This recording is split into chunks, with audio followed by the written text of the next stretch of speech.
Vamos is different from some other initiatives here in the city.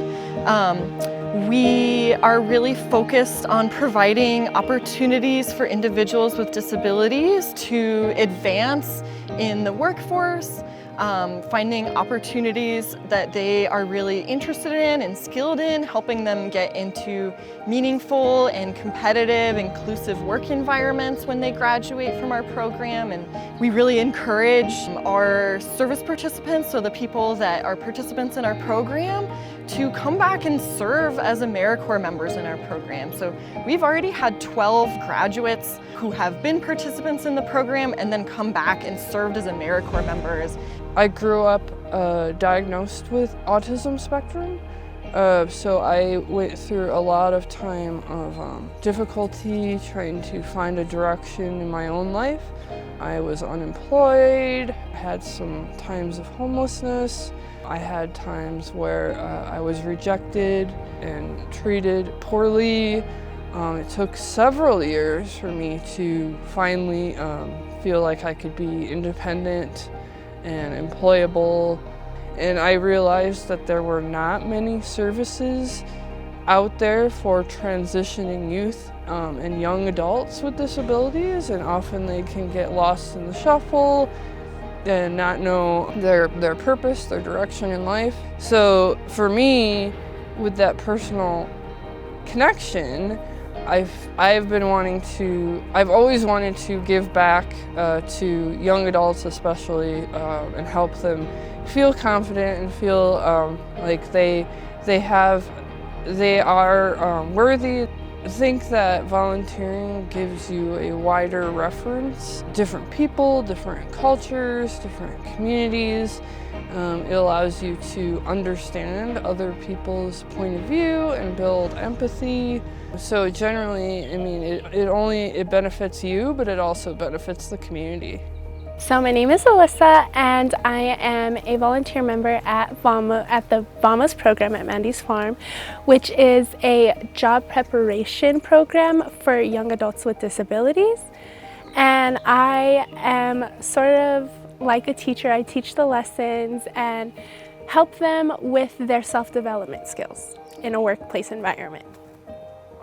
Volunteering is special to me because you work directly with individuals who may not always have someone to lean on and someone to talk about things. You form not only meaningful connections with the participants, but you're also giving them a greater opportunity to a better quality of life. So my service to others, ultimately, especially I'm going to say for this community, is because it started with my passion for people with disabilities. I gained this from my mom. She was my biggest influence. She taught me everything I needed to know about working with people with disabilities. So through her, I knew that I wanted to be able to serve that, because they are the ones that people kind of tend to look down on, which is completely unfair, which is what lit that fire in me to be able to serve these people, and what just keeps me going every day, knowing that it's such a rewarding opportunity, and knowing that I'm doing something better than anything I would have thought of. People with disabilities are often told that they can't do things, and I feel like we have this opportunity to just tell them, you can do these things, and you can go to school, and you can get a job, and you can have any life you want to. You can have a family, you can get married, you can have children, you can buy a house. All of those things that people with disabilities are often told that they can't do, we have the opportunity to tell them that they can. And that is a really, really amazing part of the Vamos program.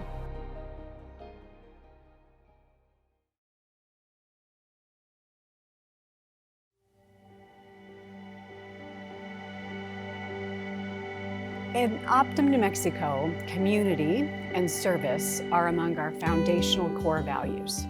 So one thing that is definitely a part of every individual's charter is to exemplify that at the individual level when people come to see us for their health care, as well as taking care of each other as an internal team. So for us, I think it's just being able to get outside our clinic walls and engage with our fellow neighbor, our fellow community members. And us as an organization and our teammates in general have a selflessness about them, and that's why they're in healthcare. That's why they're in there to be support and resource to our fellow people. And so these opportunities have allowed us to impact the community in a positive way and make sure that we as an organization do what we need to as a leader in this community to ensure people have a better life. Volunteering with my colleagues has been a tremendous opportunity to connect internally, to get to know individuals at a personal level, and it also helps us to be better servants out in the community. For example, when people come to see us for their healthcare needs, what we also are attentive to is the whole person needs.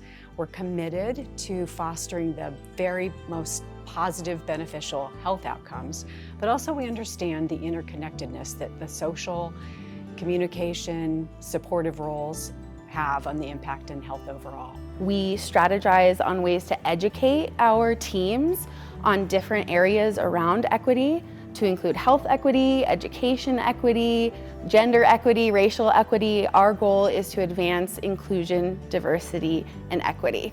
And so we do that many ways by creating educational opportunities to have genuine discussions about various topics. And then through our Employee Community Council, we organize quarterly social responsibility events where we give back and partner with specific nonprofits in the community to help drive their mission.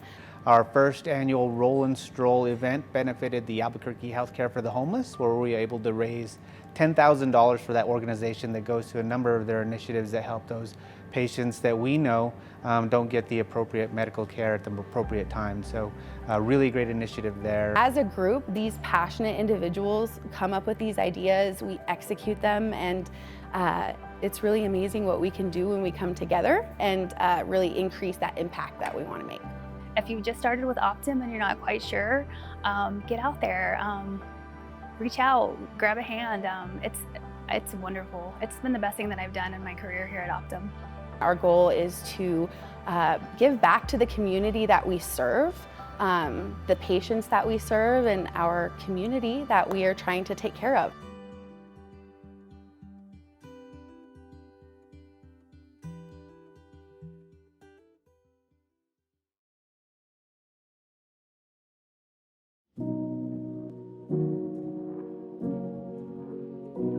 I think about Oasis and possibilities and education. Possibilities are what Albuquerque talks about all the time.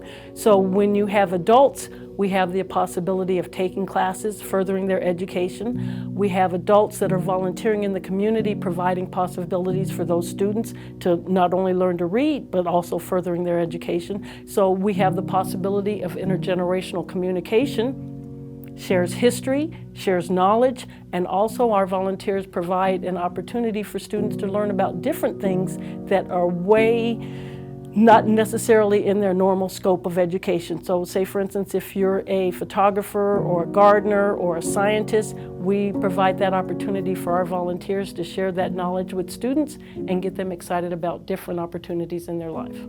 My volunteers, and there's over 300 this year, go out into public schools, elementary schools, and they read with identified students. And the whole idea behind our program is to get students excited about reading. So they use a 6-step literacy approach where they go in each week with their own plan to read, write, talk, highlight vocabulary, help with reading comprehension to get these students excited about reading.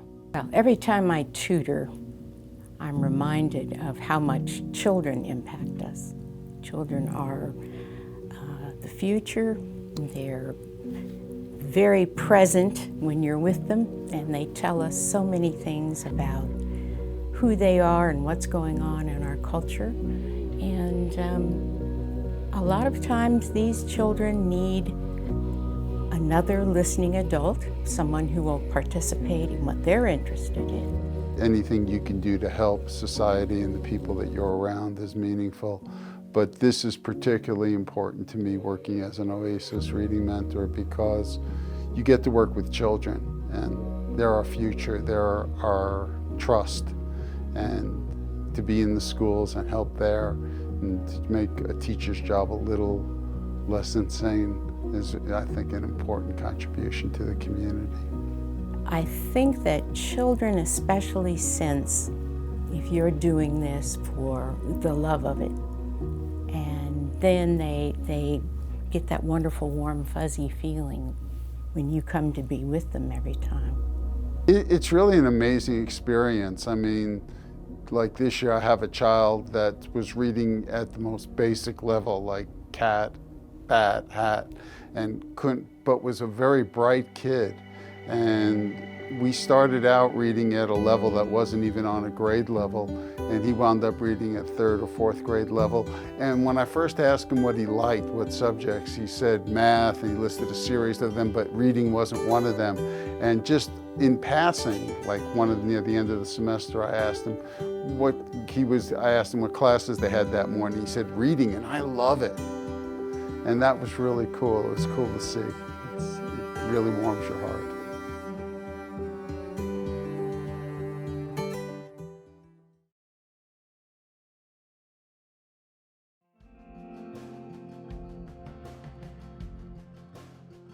And when she sets her mind to do something, if it is long jump, if it is triple jump, if it is running, if it is in painting, she excels in everything she does. I think she needs to carry on with that attitude that she has of giving back to the community, not expecting anything back in return, but trying to make a difference in the world, a positive change.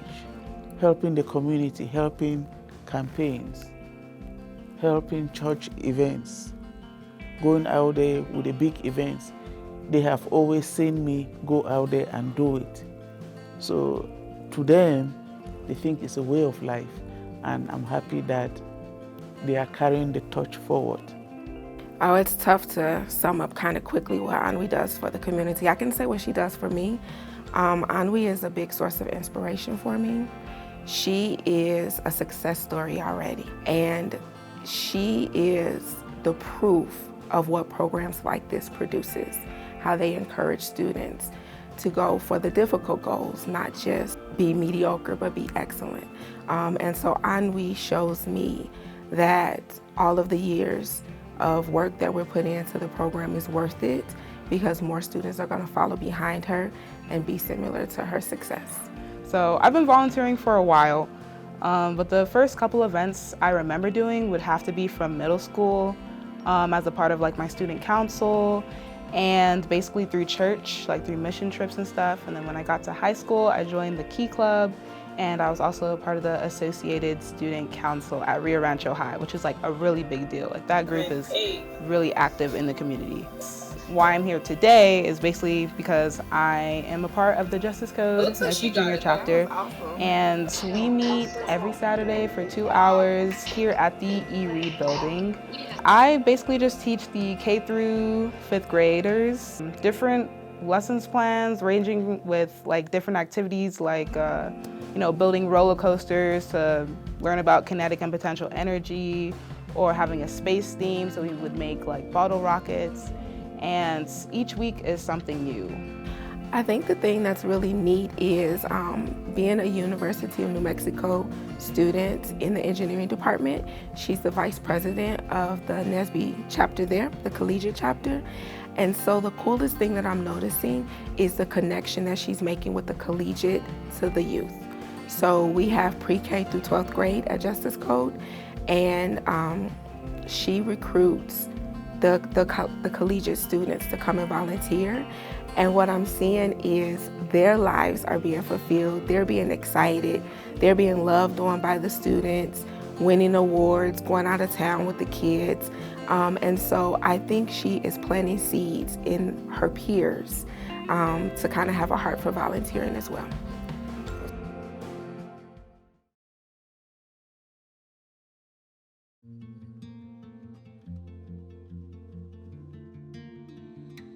Kim has this tendency to draw you in. If she talks to an event that you're at, you want to help, whether it's write us a check, go home and clean out your closet and bring it to us, or come and volunteer. She just gets the community to rally around her, and without the community, we couldn't do what we do. And Kim is wonderful at making that known or making that happen. The community wants her here, the community wants us here, and she's great at what she does in volunteering, she makes everyone else want to volunteer also. I opened Locker 505 so that students could come, get clothing, feel good about themselves with dignity, and be able to go to school and not worry about the holes in their shoes, their shirts are too big, or their pants are too small, that they could focus on their education.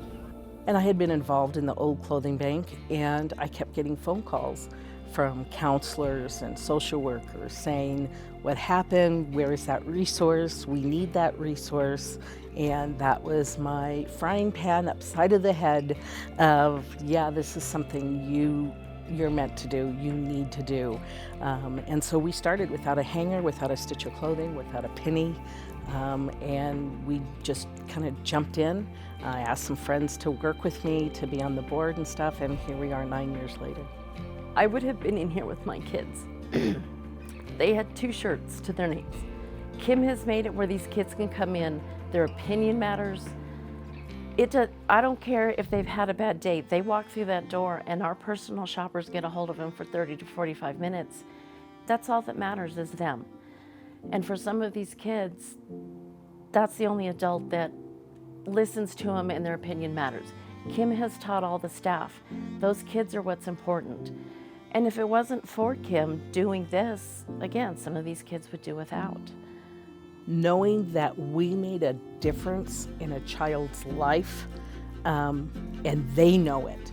They know that we've made a difference in their life, is probably the most impactful. Kim was on an airplane and got a donation just because she tells everybody about what she started, what we do, what we accomplish, and people are behind her 100%.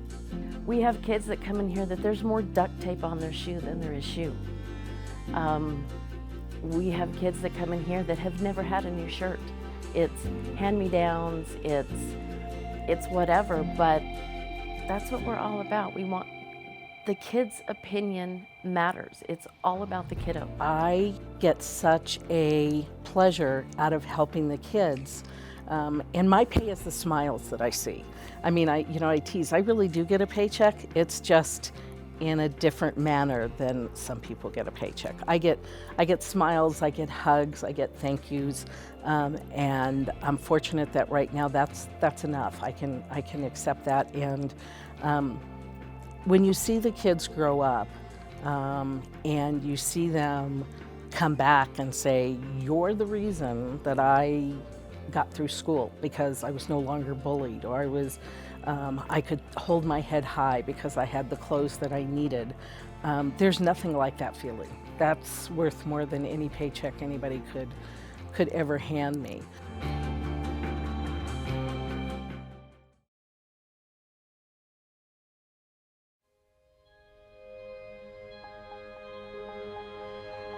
You know, fortunately for me, 23 years ago when I got into formal teaching, I got a job at Holy Ghost Catholic School.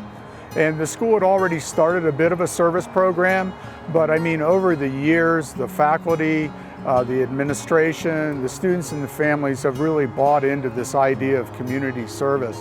And it's a really important part of our mission at the school. And so, I mean, the reason we're here today having this interview is really based on the commitment and the time and the energy of this entire school community over the last 20 or so years. I mean, it's just been a huge commitment, and they really recognize the importance of it. So I'm just real fortunate. And then 2001, when I first started teaching, I reached out to Open Space. Like I said, got a really good, enthusiastic welcome from them.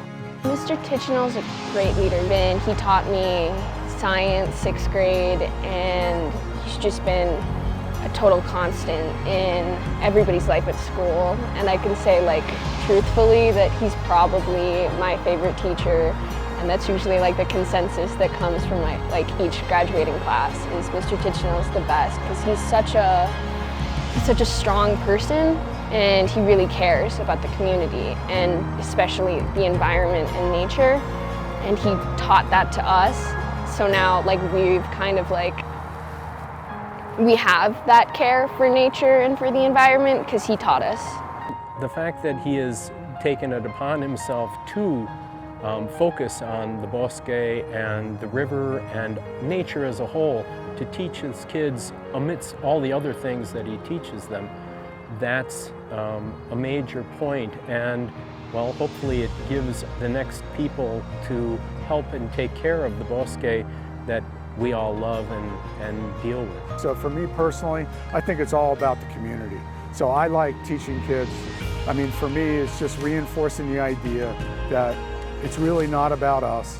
It's about the community and what we can do to make it better for everyone. I've enjoyed most the fulfillment that I get from helping my community every year and socializing with my classmates and just doing something together, working towards a common goal, and that's helping the community grow.